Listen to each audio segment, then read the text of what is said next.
The axis of rotation of the Earth deviates, and these are the three reasons. The average displacement was around 4.2 inch per year during the past century, and scientists believe that the process may be accelerating. During the 20th century, the axis of rotation of the Earth accumulated a displacement of more than 10 meters, as has been established by a group of scientists from the Jet Propulsion Laboratory of NASA. The researchers highlight Greenland's melting among the causes of this inclination, but admit that there are also two other very relevant ones. The process called glacial rebound is a traditional explanation of secular polar displacement, said team leader Surendra Adhikari, whose words are collected by the Earth Sky website. However, it can be attributed only about a third of the axis movement produced in the last century. Exact moment: an iceberg of more than 6 km emerges from a glacier in Greenland. Another factor is the convection of the mantle, the terrestrial layer located below the crust. This process is due to the long-term mass movement, which is a key mechanism to promote the migration of the axis. Meanwhile, the mass loss of Greenland's glaciers and, in general, the melting of the global cryosphere is especially current for the decades marked by climate change. The group estimates that this factor will still accelerate the detour in the near future, which during the last century occurred at an average speed of 10.5 centimeters per year. It is a geometric effect of mass redistribution, another member of the team, Eric Evans, said in a comment.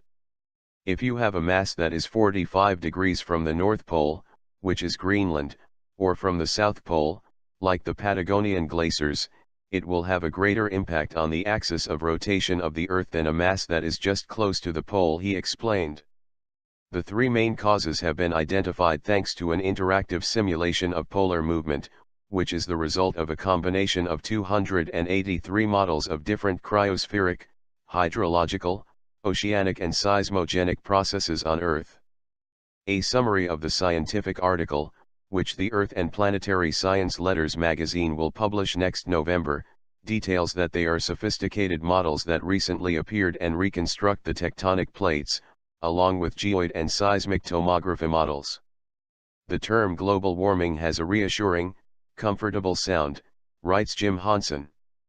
But paleoclimate data shows the reality could be anything but, with rapid climate oscillations, large, abrupt rises in sea level, major disruptions to ocean circulation, and massive superstorms. It may already be too late to forestall this dystopian future. Approaching a point of no return, the relevance is that I believe we are already witnessing the beginning of this cooling southeast of Greenland and cooling around Antarctica in response to fresh water from ice melt.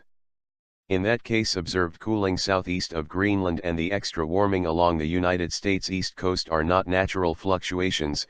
When AMOC slows down, it causes both of those. This interpretation implies that Greenland meltwater is already having significant effects. The warm water along the east coast is the reason that Sandy retained hurricane force winds all the way up to the New York City area. The nearby Atlantic was about 3°C warmer than normal. This unusually warm ocean water has also been able to provide the moisture for record snowstorms in recent years. Is our world in danger? The influx of fresh water from shrinking ice sheets also causes the planet to pitch over. Landerer and colleagues estimate that the melting of Greenland's ice is already causing Earth's axis to tilt at an annual rate of about 2.6 inch, and that rate may increase significantly in the coming years.